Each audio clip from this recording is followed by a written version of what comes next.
Yo, it's the COTT, and I'm back with you with my review of Creepshow 2. Actually, I have the physical media this time. So let's talk about this. So, obviously there's some differences from the first one. There's only 3 stories this time instead of 5. Things are a little bit less when it comes to the effects. They had less money to work with. Tom Savini was a consultant, and I think the best one is definitely the Raft, which is in the middle. There's some good effects in the Hitchhiker, but other than that, and the stories are a little bit less extravagant than the originals. They're not as dark, except for the Raft. I think the Raft is the best one. And even though this film was directed by the first film's cinematographer, Michael Gornick, he didn't bring back his signature design of the first film. There's no red and blue lighting. There's no comic book paneling. It's just 3 different stories with a, something bookending and stories in the middle and stuff.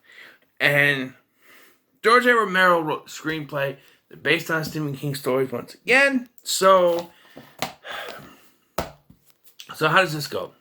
Well, first of all, we get a creeper, or creep, whatever, played by Tom Savini with George Romero doing the voice, I believe it is. And he hands a comic book to a kid named Billy, who's not the same Billy from the first one, but it turns into an animation, and the comic book cover is the same way that the first film ended. It's the same comic book with the kid stabbing the voodoo doll. I thought that was kind of cool.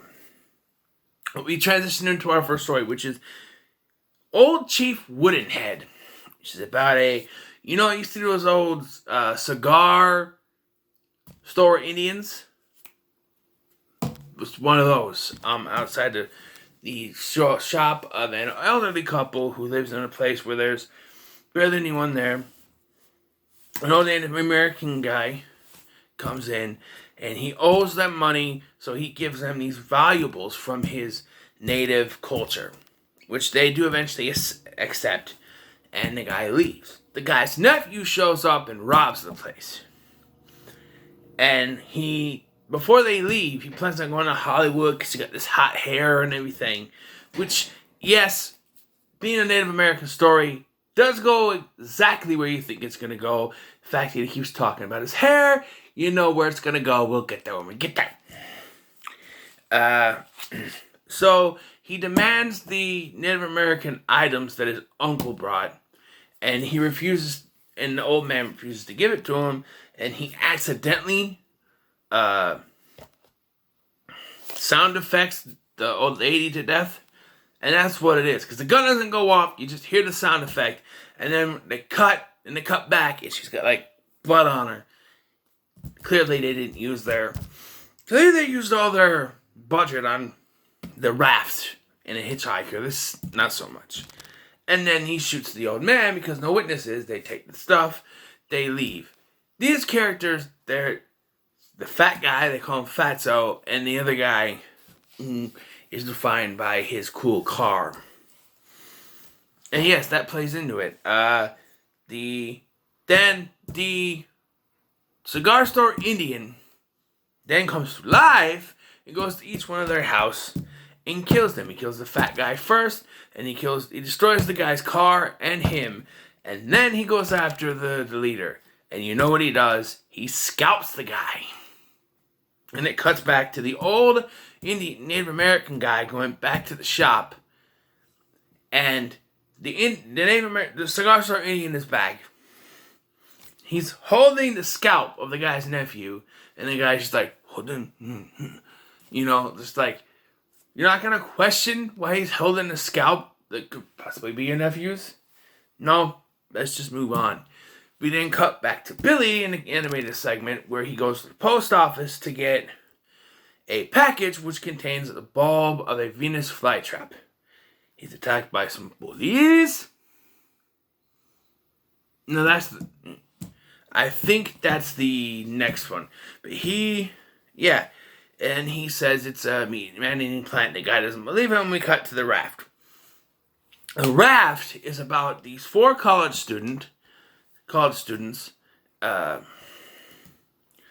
Randy, Rachel, Laverne, and Deke, who are going to this raft in this lake in the middle of nowhere because it's gonna be there, apparently. And these are some of the worst. This is the best segment, but it's some of the worst characters. I feel the need for weed. Pass me the joint. Pass me the joint. Pass me the joint. Shoot him in the head. Shoot him in the head. He's the worst written character, this Deke. Even when they're on this raft, right? And there's something out there in there. It's a living oil slick out there in the water. And Deke is like, I don't believe in oil slicks, man. I believe in stuff. I don't believe in stuff I can't see. I'm like, only stuff I feel and touch. I'm like, dude, it's moving around. You can touch it, see what fuck happens, but it's there. Never wanted a character to die so much in my entire life. Of course, stupid ass Laverne or Rachel dies first because she decides she's going to touch it, and she dies. The effects are very good, and she dies. And then Deke decides, I'm going to get out of here, but thing comes through the cracks, rips him through. He's dead. So now we got two left. And it's Randy and it's Laverne, and they decide they're not going to touch. If they stay on the boards and not touch the cracks, they should be alright. And then Randy gets horny. Yeah, they get to the point where they're both sort of asleep, but Randy wakes up and he starts kissing Laverne, and on her, lifts up her shirt, starts going on her titties and stuff, and then because he laid her down to do this, the monster comes through the cracks and attacks her. She's dead. So while it's distracted, he jumps out and swims to the edge. Out, he gets away from it. And then doesn't move anywhere, just stands there at the edge and says, I beat you, I beat you. And then the thing comes up and swallows him. You should have moved away farther. Also, one thing I want to point out is that their car is continuously playing music. Who knows how long they've been there, but the battery should have run out at some point. I'm just saying. And then the camera pans back and you see a sign buried within the bushes that says, no swimming. Did they know? Did people know about this? But this monster? If so, why didn't they put the sign out so people could fucking see it? I don't know. Next, finally, we have another thing in the middle where Billy is attacked by bullies. They smash the bulb, and Billy runs off, basically. The hitchhiker tells the story of a woman who's cheating on her husband, and with a male prostitute. And she decides she's driving home. She's trying to make up an excuse. And she accidentally runs over this hitchhiker. And now this hitchhiker's ghost or spirit or undead, whatever, is chasing after her. And no matter what she does, she runs over it, back and forth, back and forth. She smashes into it several times into a tree. Eventually she gets home, but the thing is still following her. And then her husband comes out to find her dead in the car. That's really all it is. Nothing much to say about that one. The Raft is really the better one. It ends with Billy being chased by the bullies to a junkyard where the bullies are eaten by a bunch of there's three Venus flytraps, which if he already had some, why did he need the bulb? I don't know. This one, internet comes back to live action as the creep waves goodbye. This one, it was decent. It wasn't as good as the first one, but it's not bad. Now, Old Chief Woodenhead was good. The Raft is probably the best one, even though the characters are stupid as fuck.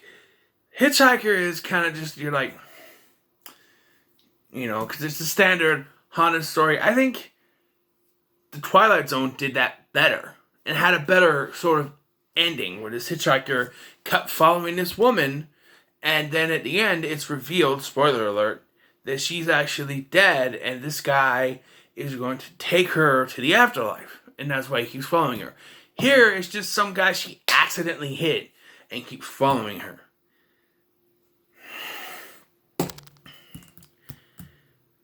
But overall, I think it's decent. I'm going to give it a 7 out of 10, just for the raft alone. So what are your thoughts on Creepshow? Do let me know in the comments below. Make sure to like, share, and subscribe. Thank you for watching. I've been Scotty. See you in the next one.